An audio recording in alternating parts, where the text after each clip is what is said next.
Recently পুরান ঢাকার টিপু সুলতান রোডে একটা চটপটি দোকানের অনেক হাইপ আমি ফেসবুকে দেখতেছি। আর আমার বাসা থেকে আসা যাওয়ার পথে অবশ্য এই চটপটির দোকানটা অলওয়েজ দেখা যায়।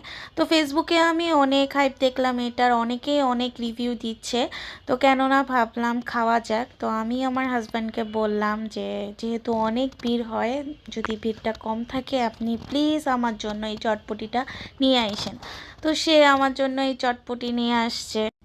তো এইটার যে লুকটা দেখে আমার কাছে খুবই ইন্টারেস্টিং মনে হয়েছে, যে না জানি খেতে কতটা মজা হয়। তো বিশেষ করে এই লুকটা দেখে আমি চটপটিটা নিয়ে আসছি, যে এটা তো ট্রাই করতেই হবে।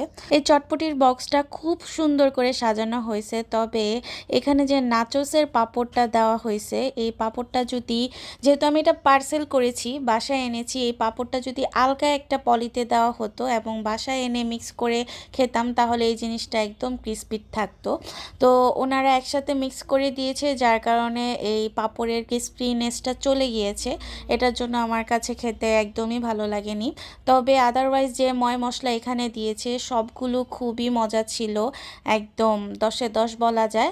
তো আমি বলবো যে এই নাচোসের যে পাঁপড়টা, এই পাঁপড়টা অবশ্যই আপনারা পার্সেলের সময় আলাদা একটা পলিতে দিবেন, তাহলে ক্রিস্পিনেসটা থাকবে এবং খেতে খুবই মজা লাগবে।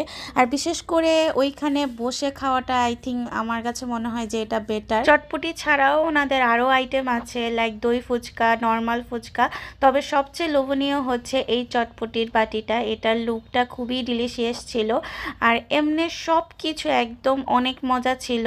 ডিমও ভালোই দেওয়া হয়েছে, মোটামুটি একটার মতোই ডিম এখানে ছিল।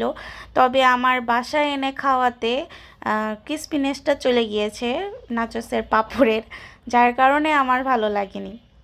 যাই হোক, আমি নেক্সট টাইম ইনশাল্লাহ ওইখানে বসে এটা ট্রাই করব। তো কে কে আপনারা পুরান ঢাকার এই চটপটিটা ট্রাই করেছেন অবশ্যই কমেন্ট করে জানাবেন। আর যারা করেননি, আমি জানি রীতিমতো যেভাবে এটা ভাইরাল হয়েছে, অবশ্যই আপনারা ট্রাই করতে আসবেন।